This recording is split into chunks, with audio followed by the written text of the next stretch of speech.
It's the eve of Madaraka Day, that is the 31st of May 2025.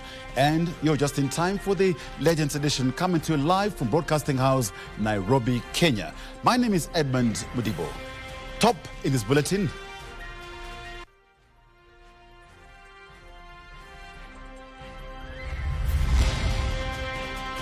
Ties that bind.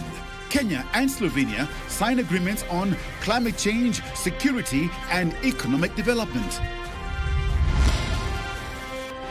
Prevention is better than cure.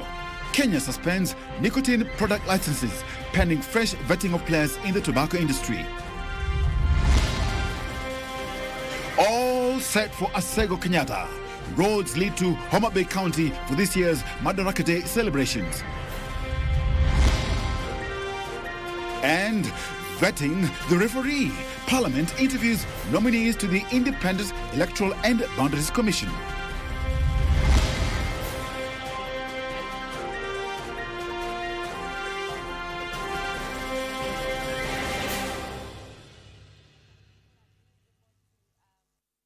Thank you for making us your choice this evening. Our sign language interpreter is Susan Thuku. Karibu. Kenya and Slovenia have committed to partnering to strengthen economic and development cooperation, climate change, mitigation, and regional peace and security. President William Ruto and his Slovenian counterpart, Nataša Musar, at State House Nairobi on Saturday said there is a need to bring long-lasting peace to the Horn of Africa and the Democratic Republic of Congo, DRC. President Musar, who becomes the first Slovenian head of state to visit Kenya, will be the guest of honor at the Madaraka Day celebrations in Homa Bay on Sunday. Giverson Minor reports. President William Ruto on Saturday hosted his Slovenian counterpart, President Nataša Musar, at State House Nairobi for bilateral talks. This marks the first ever visit by a Slovenian sitting president to Kenya, 21 years after the establishment of diplomatic ties between the two nations in 2004. As expected in a state visit, she inspected a guard of honor before receiving a 24-gun salute.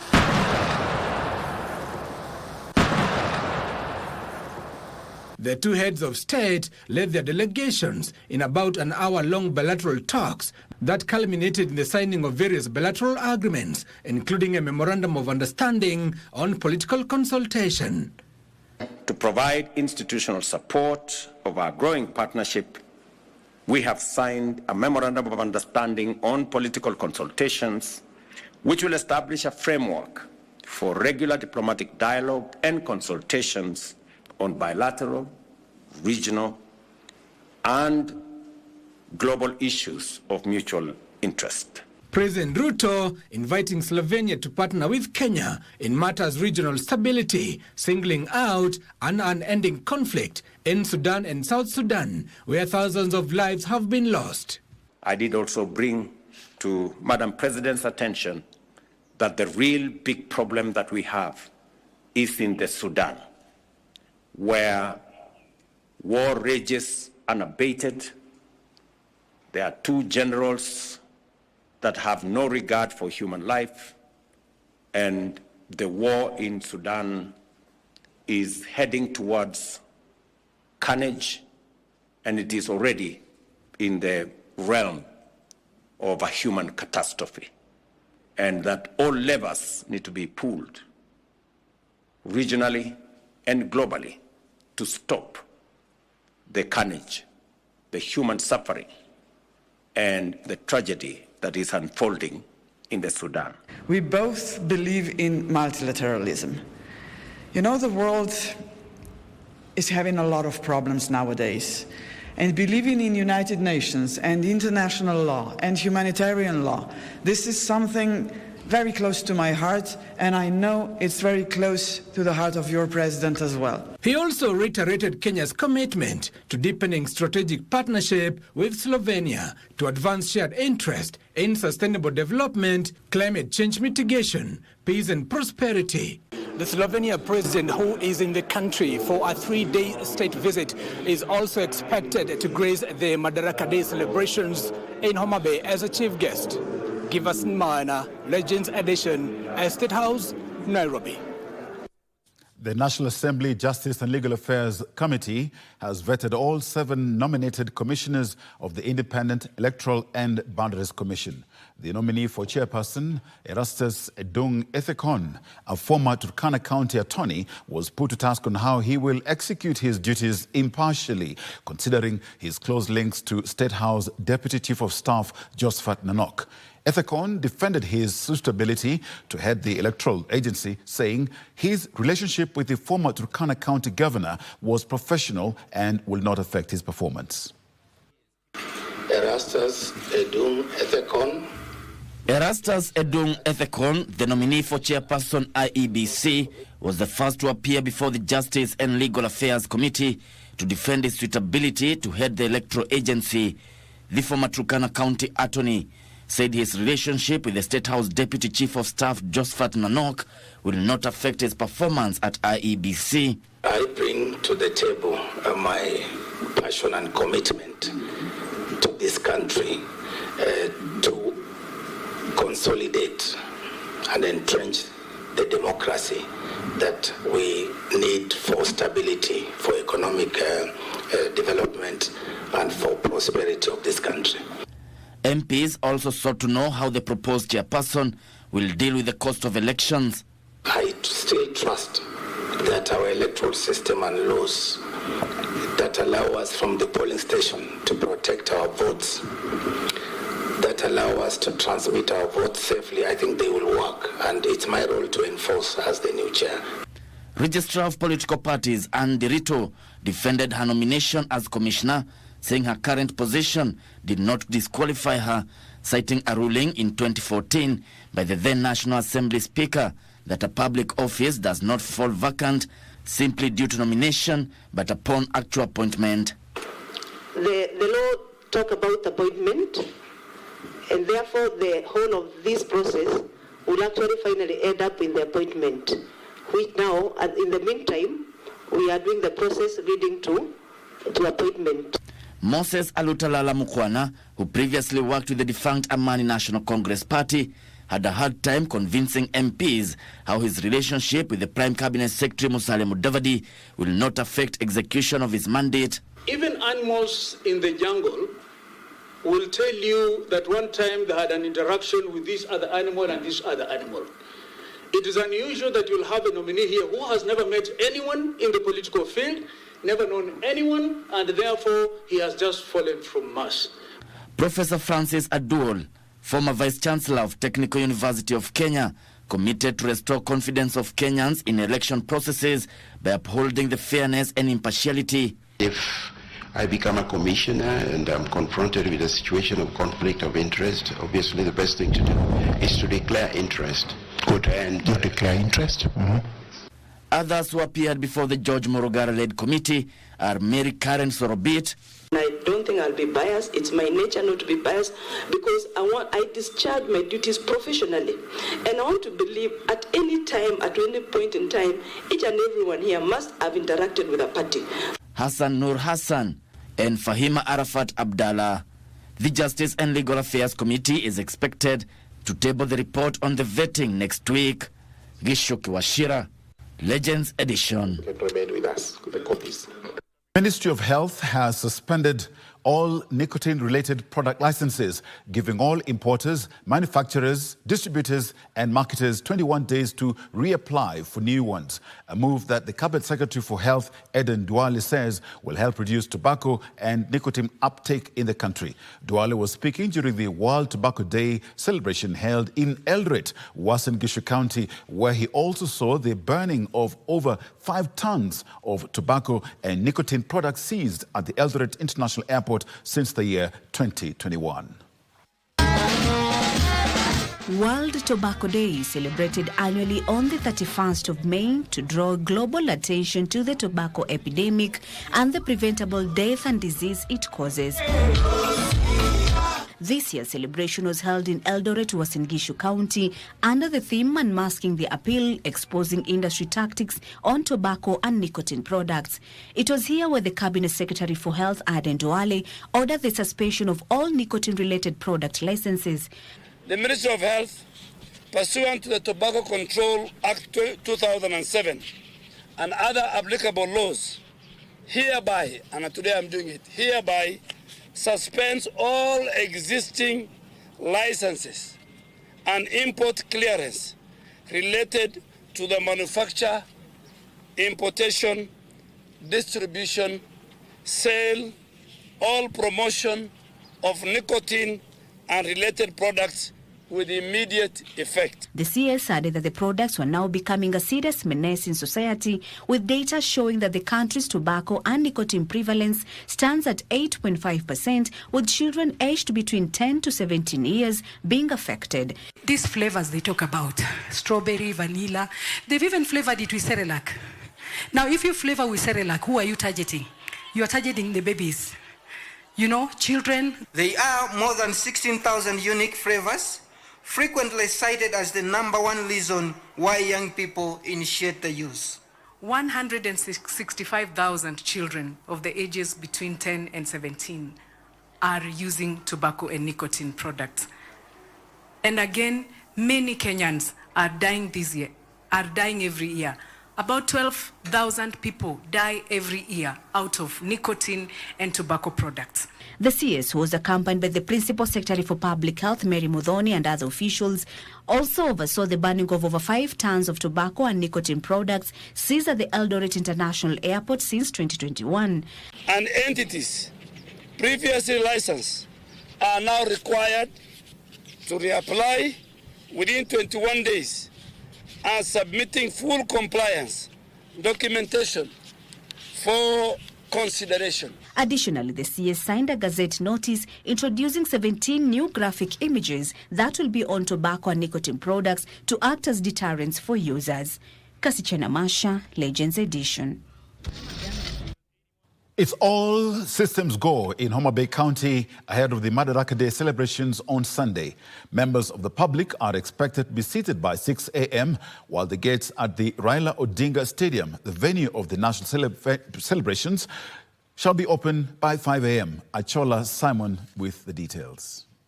On the time that Nyanza Regional Commissioner Flora Moroa says all is set for Sunday's Madaraka Day celebrations. It's the first time Homa Bay is hosting such a huge event. And because it's a national celebrations, we expect a lot of people to come into Homa Bay. May I announce that preparations for the 62nd Madaraka Day 2025 are complete. Sections of the roads leading in and out of the town shall be closed to ensure free flow of those going into the stadium. Now, Homa Bay is placed uniquely in the sense that on one end you have the highway that comes from Migori County into the town, and then on the other end you have the highway that takes you to Kisumu. So it's at the tri-junction, and that means that there's a very big chance of traffic choke.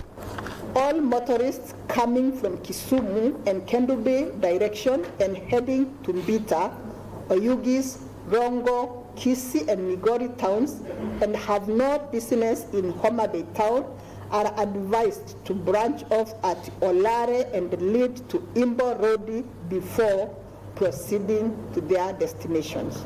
Members of the public are expected to be seated by 6 a.m., while the gates to the venue will be opened by 5 a.m. She has requested members of the public to maintain the rule of law even as they attend the event. What I would want to advise all our motorists who will be coming into town or out of town tomorrow is that they need to adhere to directions from our traffic marshals. If we stick to that, we will be able to have a flawless movement of people and a good event. Our security officers will be deployed to the stadium the whole night. Therefore, beginning 3 a.m., our gates will be open for any person maybe who may have traveled from far and would like to sit in the stadium. But we request everybody to be seated by 5 a.m. Politicians have been put on notice with anyone donning party colors not allowed into the venue of the celebrations. The visiting Slovenian president will lead the list of high-profile guests expected to grace the occasion. Meanwhile, Homa Bay town residents expressed excitement with the national focus on the county that has catalyzed development projects in the county, courtesy of the hosting of the Madaraka Day national celebrations. Our reporter Kam Chemenza brings us scenes from a vibrant Saturday in Homa Bay as final preparations reached fever pitch.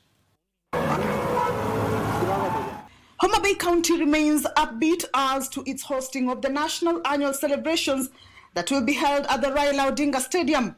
Activities in the town intensified for the better part of Saturday as traders reaped from the business opportunities. The rate at which we have sold, like the last 1 week, you cannot compare with any other year before. Imetupatia kazi, tunafanya kazi. Imesababisha vile tulikosa kazi, tumepata makazi. Residents say the celebrations have not only brought a sense of pride, but also elevated the county's national profile. Kabunde Airport has been expanded, the roads tarmacked, the business is sprouting. The president was at Tomboya University the other day. He has promised the comrades in the university that is going to allocate land for them to have hostels so that they don't live in Mabatis anymore. The Paya, we walked there with Baba, we saw them opening the fire. That makes us very happy. In fact, all our Maram roads have changed to tarmac roads. All the hotels are all booked. All our shops are really selling. At the heart of the celebration is the newly refurbished Raila Odinga Stadium, which now meets international standards. Once a basic facility with just a single stand, it has been transformed into a modern arena fit for a national celebration. A flurry of activities, mostly final rehearsals, are underway to ensure the program runs smoothly tomorrow. From the forces tucked in their boots and uniforms perfecting their march, to school children crafting intricate human graphics that will paint the pitch with patriotic symbolism. Traditional dances are also set to feature in the entertainment fold. Kam Chemenza for the Legends edition. And as Kenya marks Madaraka Day, a symbol of self-governance and national pride, we take you to Rachuonyo Northward in Homa Bay County, where history and faith intertwine at a most unexpected landmark, the America SDA Church. Built on the ancestral land of the late freedom fighter Daniel Ojijo Oteko, this church is more than a place of worship. It is a tribute to Kenya's struggle for independence and the enduring spirit of its heroes. Edward Kabasa brings us the story of this unique sanctuary and the legacy it preserves.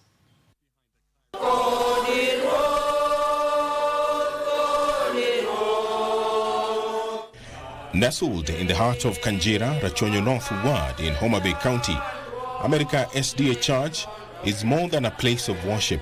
It is a symbol of heritage and a tribute to one of Kenya's unsung heroes, Daniel Ojijo Oteko, whose dreams of greatness inspired its unique name. Ilianza mwaka 1975. Hiyo ndio tulianza hii Sabbath School. Na kutoka Nyamila ndio tukaanza hii kanisa letu la Amerika in 1975. From there imeendelea mpaka wakati huu, na hii jina la Amerika ilikuwa homestead ya mzee Ojijo Oteko ambayo alikuwa freedom fighter. Ernest Aseto is the longest serving elder. He has worked this compound for 8 decades. Ukija kila mahali ukisema naenda America area, wanajua tu unakuja hii area ambayo ni boma la Ojijo Oteko ambayo alifariki. This church, located on land once owned by Daniel Ojijo Oteko, carries a name as bold as the values he championed: America. The whole place is the graveyard of the late Daniel Ojijo Oteko.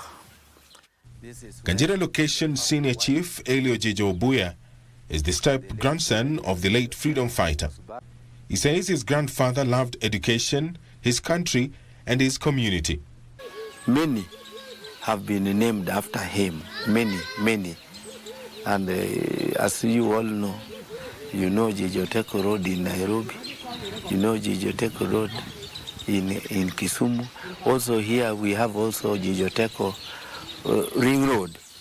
Oteko, a trailblazer in Kenya's fight for independence, dreamed of a nation built on justice, equality, and opportunity. He is credited for being one of the founders of African-led civil rights movements on the continent. They started Young Kavirondo Tax Association. This was to agitate for the proper use of the taxes. They wanted to know how these taxes were helping the community.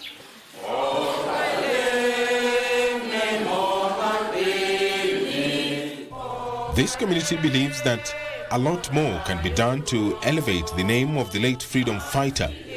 Alikuwa akipendwa na watu wote, wazee, watoto, hata katika hiyo boma lake. Mimi sikumuona na macho, lakini inasemekana ilikuwa inajaa kila wakati na watu.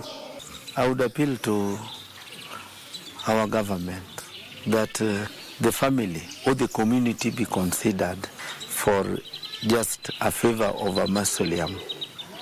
And in that mausoleum, would be able to have a library to help all, not only the people of Karachuonyo, the people of Kanjira, but also the people of Kenya to know about the freedom fighters.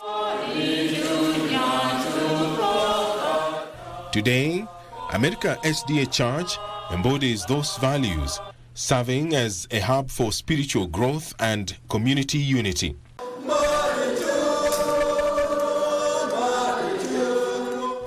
As the congregation gathers here every Sabbath, they not only celebrate their faith, but also honor a legacy of courage, order, and the dream of a better tomorrow. Well, thank you very much, Edward Kabasa, with a beautiful story. It's time now for our first break. Stay with us. Plenty more on the other side.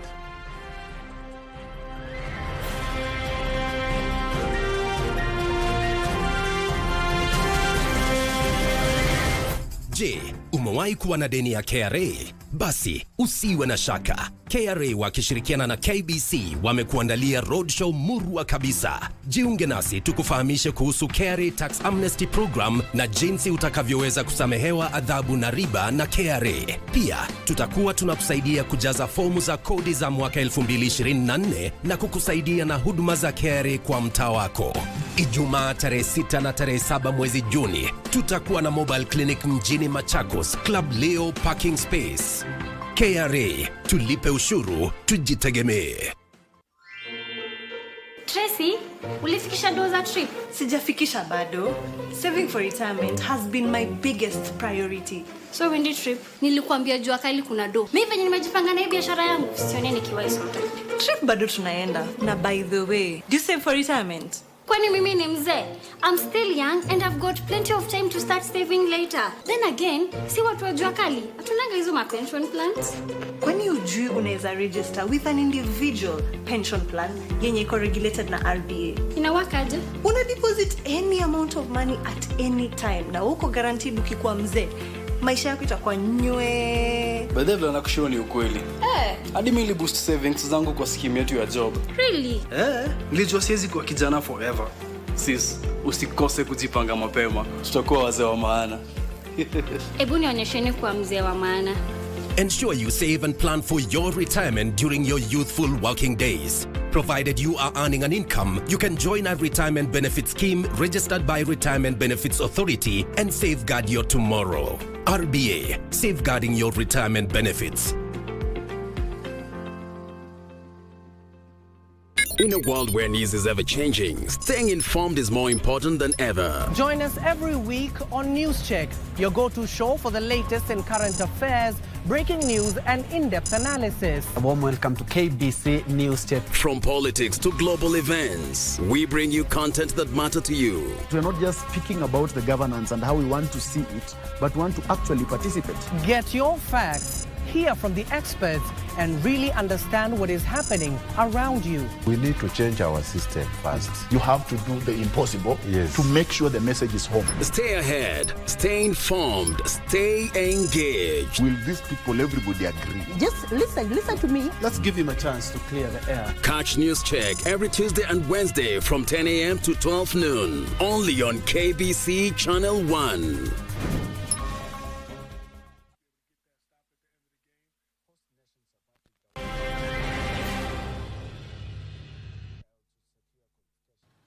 Welcome back and thank you for keeping it Legends Edition. Deputy President Professor Kithure Kindiki has stressed the need for Kenyans to strive in uniting the country for the prosperity of the nation, leading a team of Kenya Kwanza allies at a fundraiser for Pentecostal Assemblies of God Church choirs at Machongo in Gucha South, Kisii County. The Deputy President said the assignment he had was to bring Kenyan communities together for common purpose, and he will continue to execute it with commitment. On Saturday, Deputy President Professor Kithure Kindiki, accompanied by a section of Kenya Kwanza allies, attended a fundraiser for the Pentecostal Assemblies of God Church choirs in Kisii County. Sisi ni watu wa biashara, watu wa kazi, watu wa kujitafutia. We must work towards uniting Kenya so that even our people who live far away from Kisii can enjoy staying in harmony with their brothers and sisters wherever they are. Echoing the Deputy President's message, the National Assembly Speaker Moses Wetangula called for politics rooted in reconciliation and respect, challenging political leaders to prioritize national unity above personal interests. Nani alifikiria mzee Raila atakuja kuketi na Rais Ruto katika meza moja? Wakati tulikuwa tunabishana, mzee Raila, Prime Minister wetu wa zamani, alikuwa anataka kuwa rais. Sisi tulitaka Rais Ruto akuwe rais. Wakati kura ilikwisha, mzee Raila akasema Kenya is bigger than any single individual.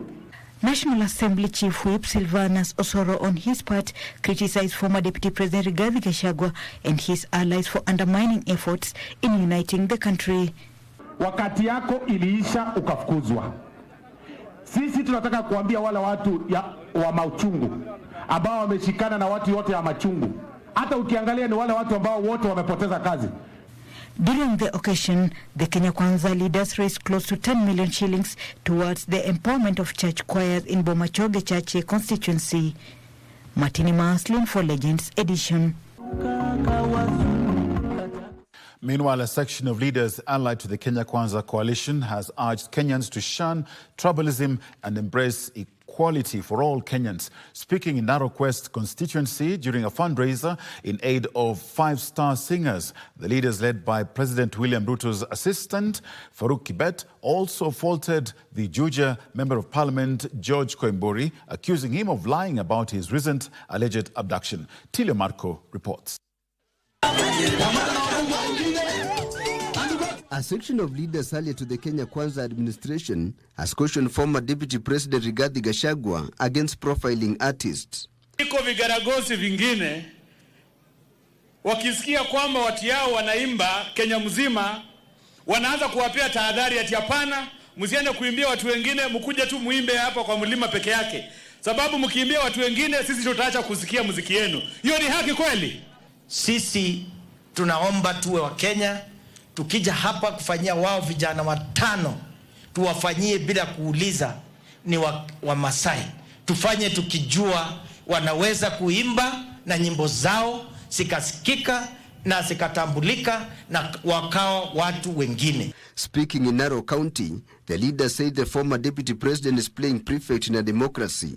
Rigathi Gachagua recently called for the boycott of content produced by a section of musicians perceived to be government sympathizers.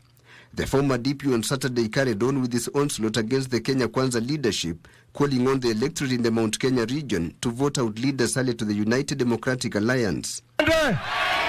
Wakabu wanasema wasaliti waende. Na mimi niseme, wewe chifu ya Kamwangi, ati unaambiwa na mheshimiwa utupe vijana hapa kutupa mawe kwa kina mama. Ushindwe wewe chief.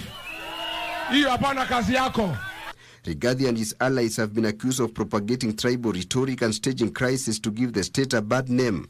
Those allied to the ruling coalition have maintained that the country is on course to achieving the desired economic goals. Mnajua ya kwamba ile bei ya kahawa kitambo ilikuwa shilingi 40, shilingi 50.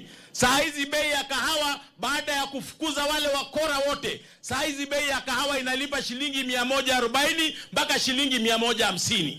Tilio Marco for Legends Edition. Over 17,000 Kenyans today took part in the annual Mata Heart Run, a national fundraising event aimed at supporting children with heart conditions from underprivileged backgrounds. The run, now in its 23rd edition, was flagged off at the Kenyatta International Convention Center, KICC, uniting participants under a common goal to give children a second chance at life through accessible heart treatment.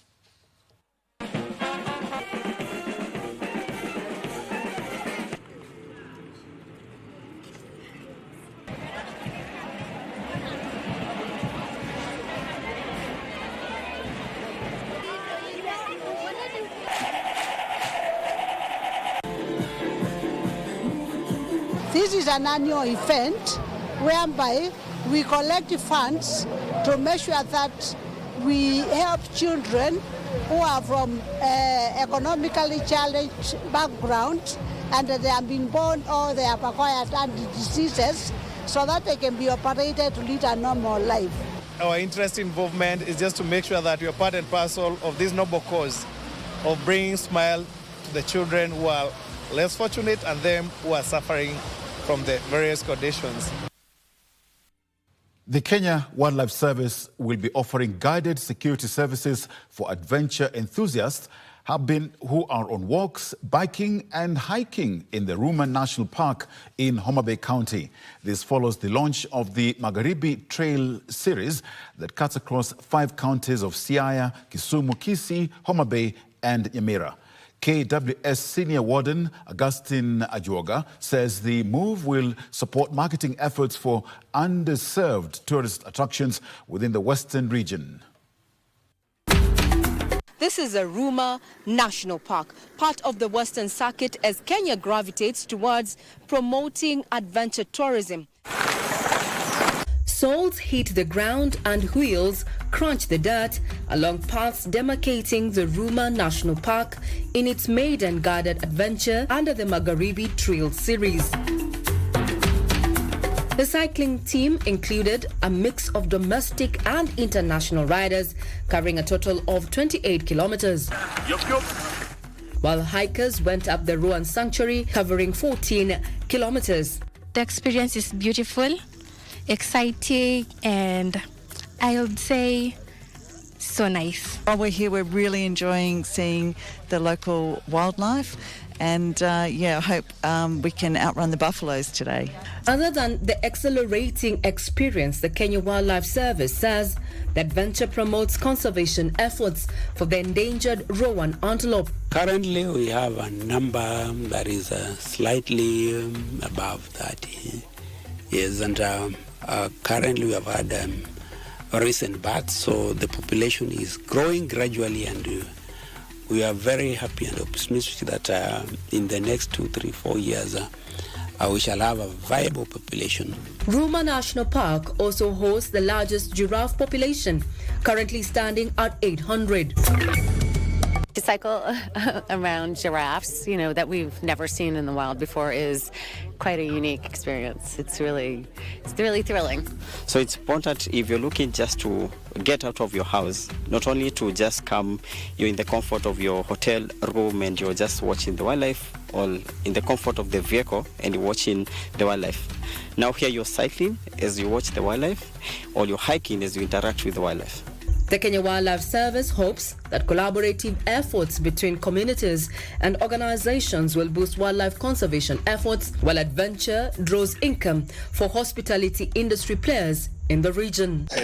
New products now such as hiking and cycling will also add more value to what we are showcasing as our national parks and preserves across the country. I'm Regina Manyara reporting from the Ruma National Park in Homa Bay County for KBC Channel 1.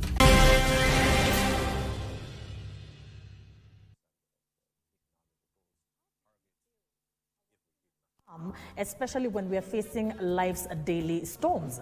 Let's take a deep breath, let's settle in as we discuss how to thrive from the inside out. Stress is anything that comes in when you have a lot on your table and you're not able to define them. The anxiety is so much related, it's a feeling of uncertainty, of dreading. When you find you're not sleeping well, that already is a result of prolonged stress that is causing the brain not to sleep. So it causes anxiety. We need to get into social groups.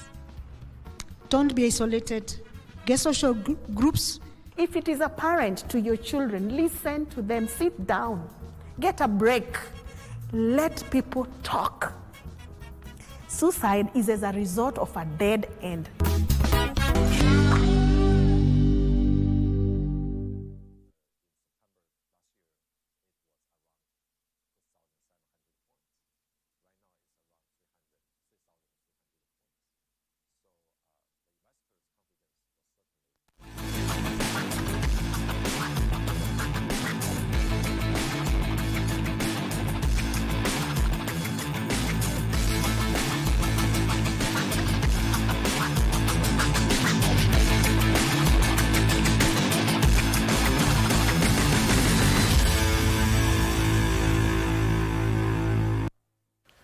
Jambo and karibu to another edition of the Legends Sports Output. I'm Topi Liambila, and tonight again another Bamba Blaster from the sports at KBC.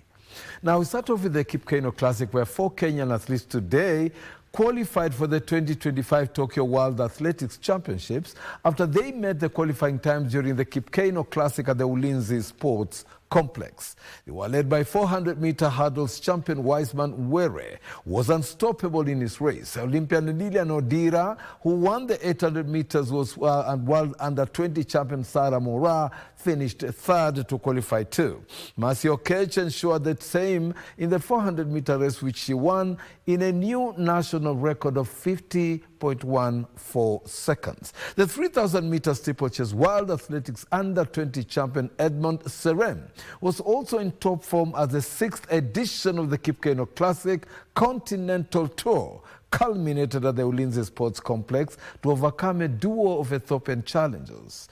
Frederick Moki has the details. McCoy going to get there? Yes, he does. Takes it by half a metre. Brilliant from McCoy. An electrifying atmosphere was witnessed at the Ulinzi Sports Complex in front of 10,000 spectators as Kenya's athletic top creams stepped up the game to emerge victorious in different track events. Lining up against competitive Ethiopian opponents, the 3,000-meter steeplechase World Athletics under-20 champion Edmund Serem finished in the first position, clocking 8 minutes 27.68 seconds.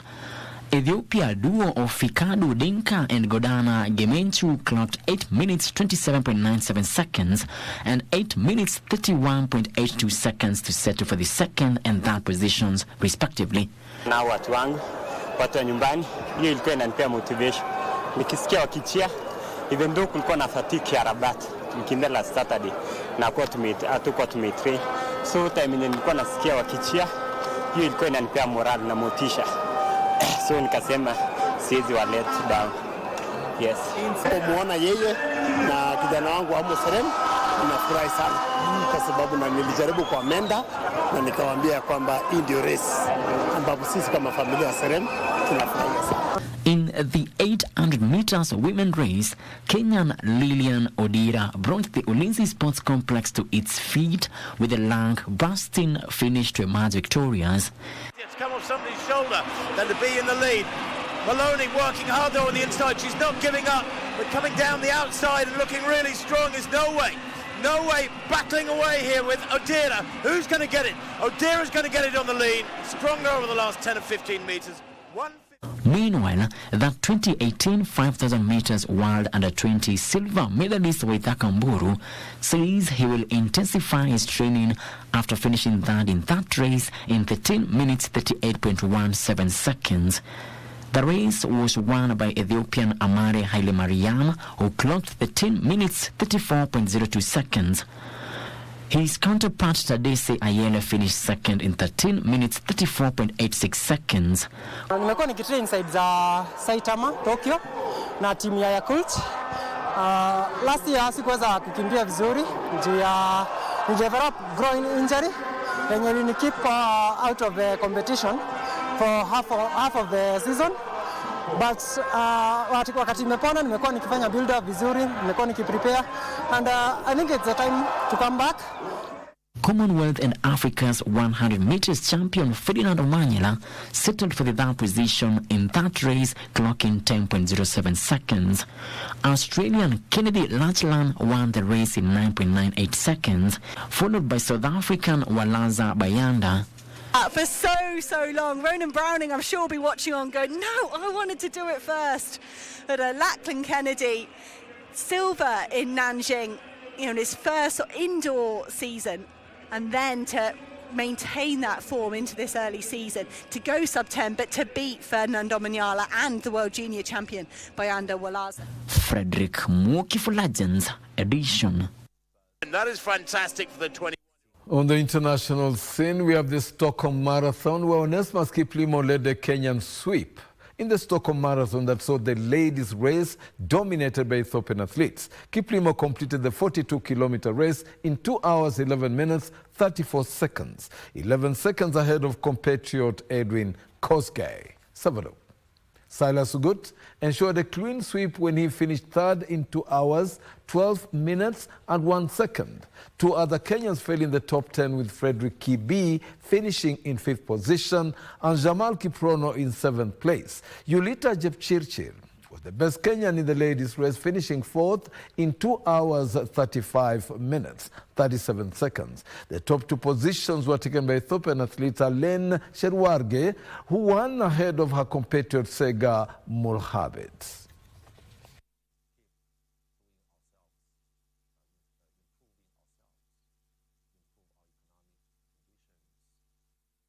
On the local scene, Kenya Hockey Kisumu Queens women's hockey team delivered a spectacular performance in the Kenya Hockey Women's League to stun Strathmore University ladies 3-0 victory in front of their home fans at the Kisumu Simba Court. It was a thrilling encounter as the home side rose to the occasion to dominate the visitors from Strathmore. Berila Cheng opened the scoring for Kisumu Queens in the 28th minute, sending the crowd into a frenzy. Claire Mumasi extended the lead with a well-taken strike in the 41st minute, putting the Queens comfortably ahead at the halftime with a score of 2-0. Doti Ranga sealed the victory in the 51st minute, capping off a clinical performance and ensuring the hosts bagged the all-important points. In other results, Lakers secured a 2-0 win over Twinkle, while Gorilla and Mombasa West shared the spoils in a goalless draw. Defending champions Blazers were in top form, cruising past Mombasa Sports Club ladies with a dominant 4-0 victory. This was some of the action from Kisumu Simba Club.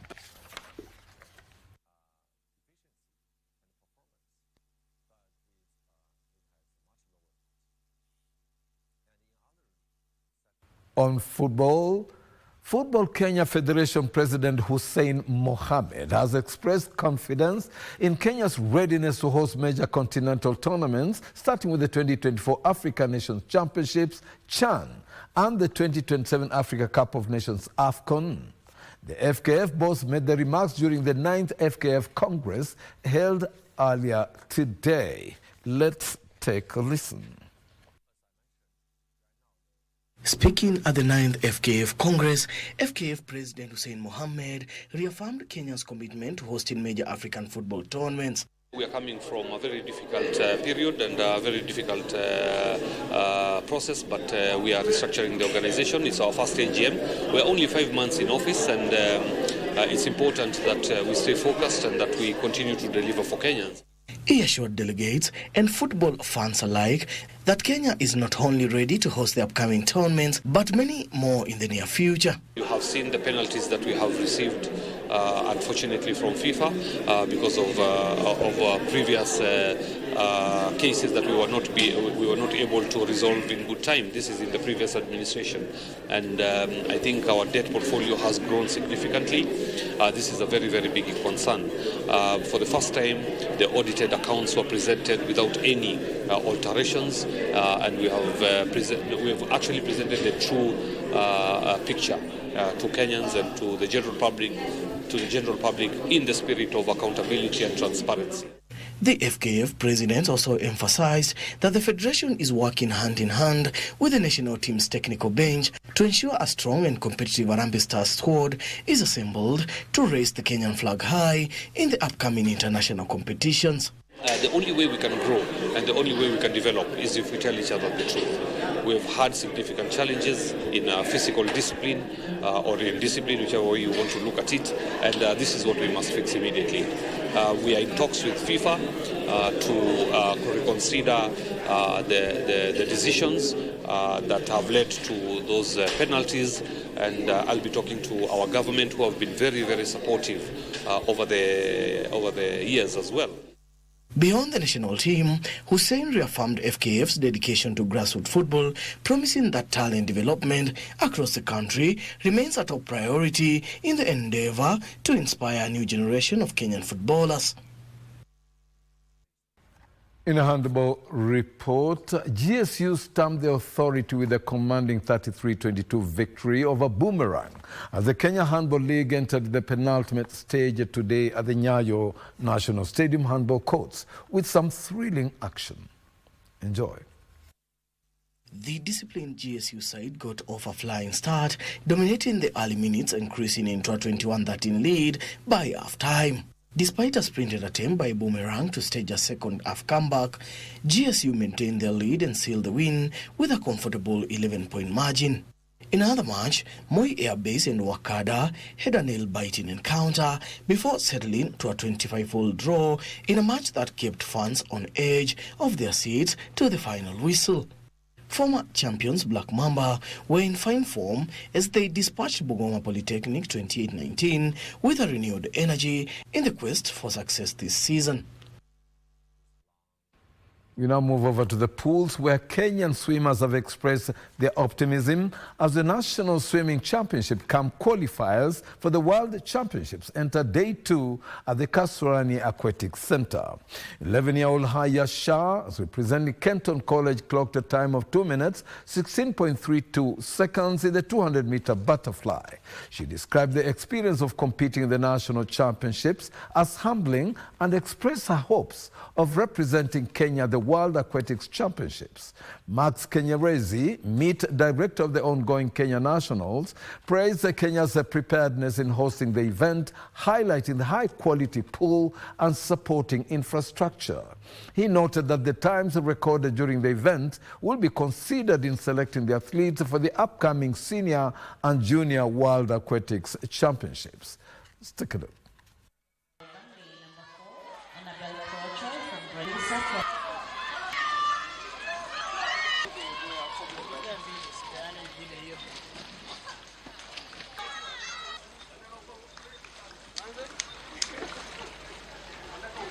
Has really upped their game in terms of standards and how the levels have gone. This event is their nationals, and we're using it also as an event to qualify for Singapore World Swimming Championships, which will be on the July. I feel this gala was hard because I'm used to swimming in a 25-meter pool with the turns and the push-off from the wall, and this is a 50-meter pool. And I'm looking forward for Singapore World Championships. The things I could improve on my start on my event was my start, the beginning, the underwater, and just few meters at the beginning. Doing the most I can to prepare for such events. Like over the past few weeks, it's been vigorous. I'm just from doing 100 back. I went to 108, which is not the time I expected to go. From the Rhino Charge competition, the 2025 edition of the Rhino Charge competition commenced in Baringo with an all-women bush babies team, veterans of over 15 years in the challenge showing resilience. The event, which has attracted 65 drivers, is a major fundraising platform for environmental conservation. In 2024, the event raised a record-breaking 375 million Kenya shillings for Rhino Arc's conservation works. Let's take a look.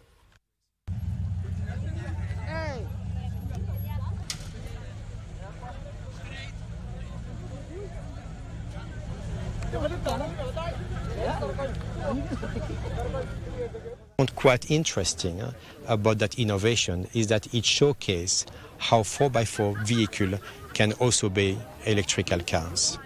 And you know, we are using 4x4 vehicles in many parts of the country. For example, in the tourist sector, you may have a camp totally isolated in the north, and usually those camps are being powered using a generator.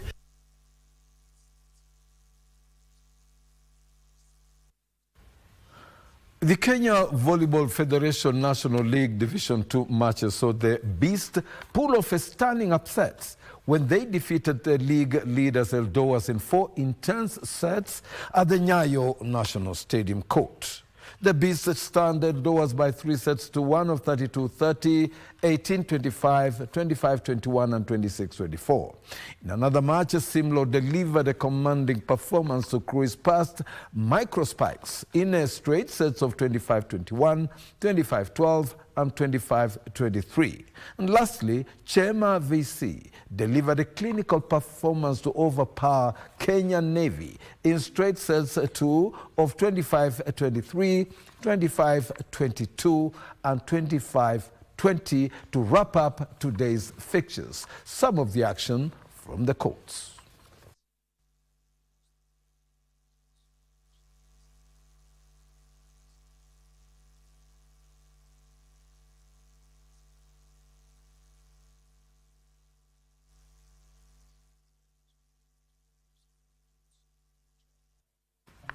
A report from the golf world. Uganda's top professional golfer Ronald Ragumayo has urged fellow professional golfers in Kenya and around East Africa to take advantage of the Sunshine Development Tour, East Africa Swing, to elevate their golf and boost their chances at international events. Let's take a listen.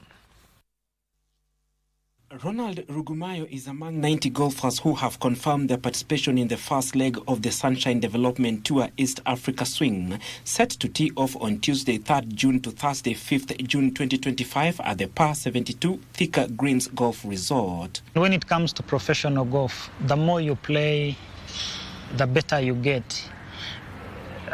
Sorry to say, we haven't been performing to people's expectations when it comes to Kenya Open. Might be because we've been lacking enough play and a lack of enough exposure. So having this tour is going to give us enough exposure, and which will help us to get better each and every tournament we play. The 32-year-old will be returning to Kenya next month for the first leg of the tour. The winner at Thika Greens is set to take home 400,000 shillings of the 2 million shillings prize fund, with the second leg of the tour set for Ruiru Sports Club. Meanwhile, Chris Kinuthia of Thika Sports Club has been officially elected as the new chairman of the Kenya Golf Union, succeeding David Ndungu of Limuru Country Club, who served as chairman from May 2024. Kinuthia will be focused on strengthening clubs' partnerships, grassroots development, and elevating the sport across Kenya.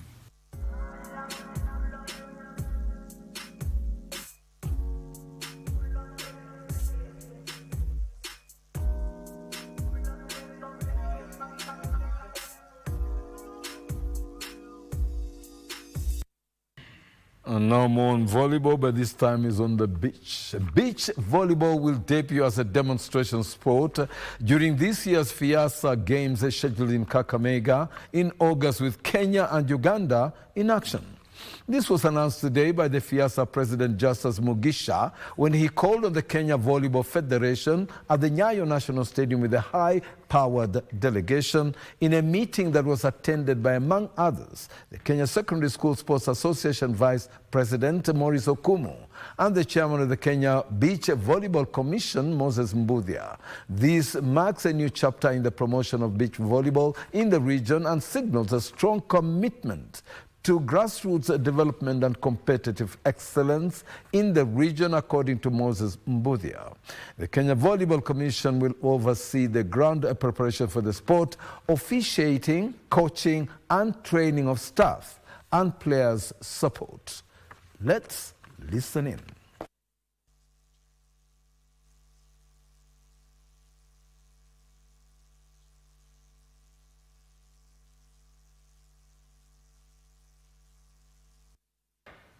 Over to squash legend.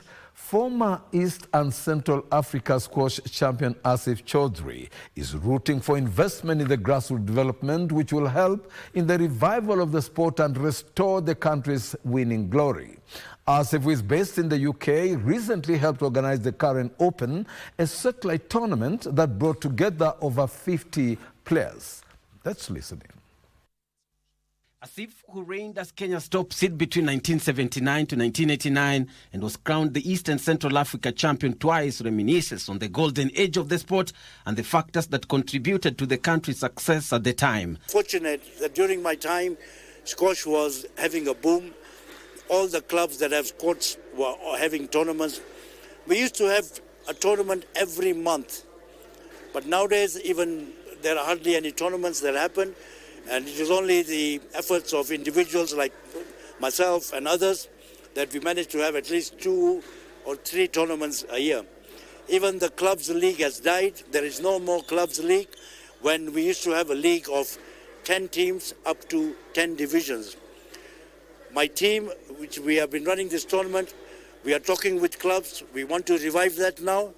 And we already have about 6 clubs who are very keen to revive team squash. Asif runs the Prairie Squash Club in Birmingham, UK, offering a chance for both the British and Kenyan enthusiasts to sharpen their skills at the premier facility. Our Kenya number 1, Muqtadir Nimji, was a member he came to UK. He came and played in our British Junior Open twice. And then he also came to stay and study at the Birmingham University. And he became a member of our club, where he eventually became club champion. So my club has been very influential in developing the number 1 player in Kenya today. Although there are efforts by the Federation to grow the sport, more developmental programs are needed to show up the numbers. The way to improve squash is to start with grassroots. And I would love to see more sponsorship, more individuals taking time to promote the junior squash in Kenya.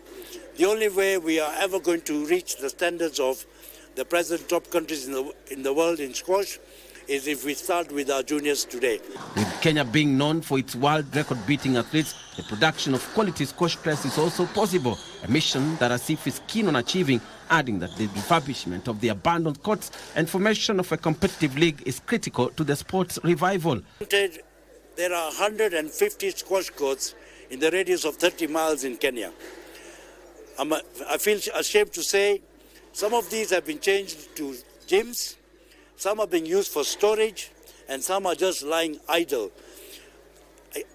If each and every club that has squash courts took it upon themselves to renovate their courts and to introduce grassroots squash for the local players around their area, we will surely be having so many good players coming out in the next couple of years. But it is up to the clubs itself to promote it. It is not for the Squash Kenya to start to do it. It is for each club to promote their juniors themselves.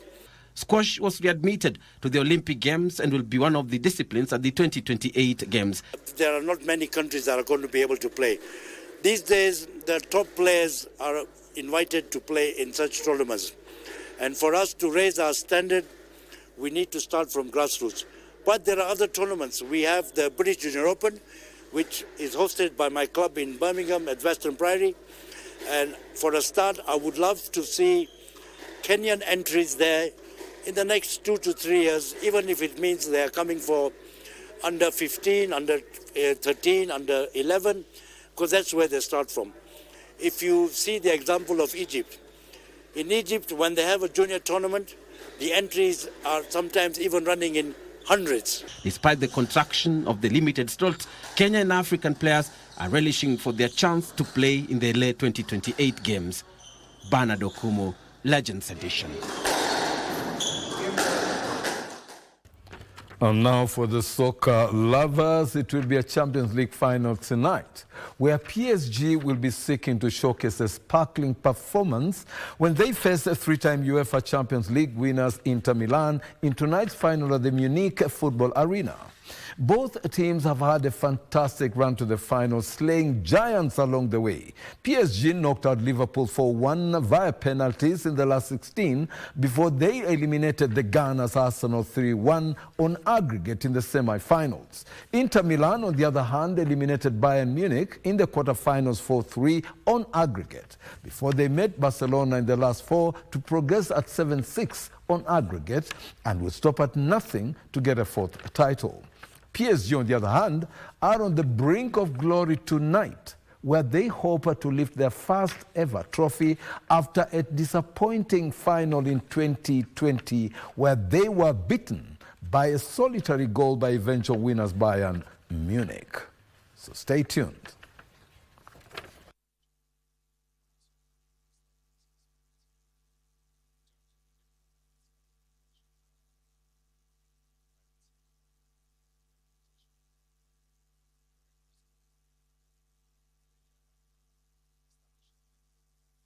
And with that update, that's a wrap on the sports segment of the Legends Edition this Saturday evening. Hoping that you'll be with KBC Channel 1 for the rest of the week for greater sporting moments.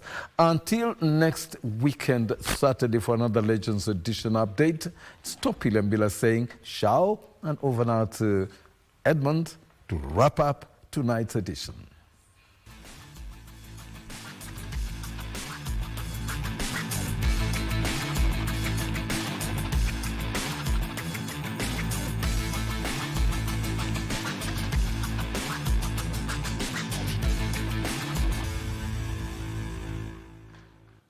Well, that does it for Legends Edition this evening.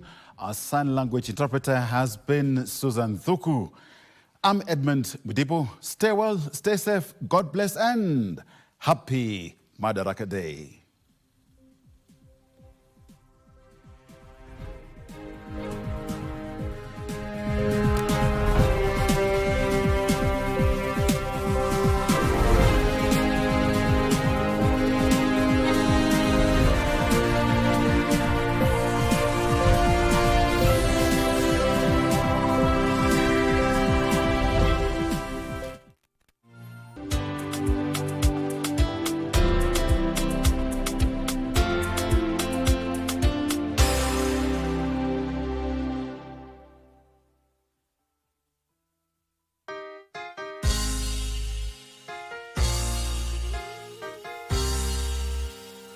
In the name of Jesus Christ, Mungu anatarajia ukanyange hatua mbele.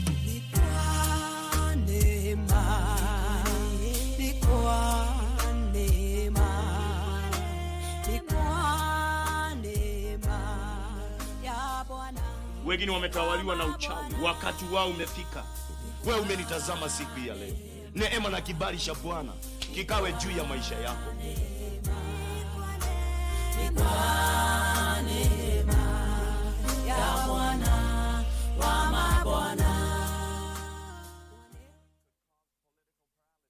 In a world where news is ever changing, staying informed is more important than ever. Join us every week on News Check, your go-to show for the latest in current affairs, breaking news and in-depth analysis. A warm welcome to KBC News Check. From politics to global events, we bring you content that matter to you. We're not just speaking about the governance and how we want to see it, but want to actually participate. Get your facts, hear from the experts, and really understand what is happening around you. We need to change our system first. You have to do the impossible.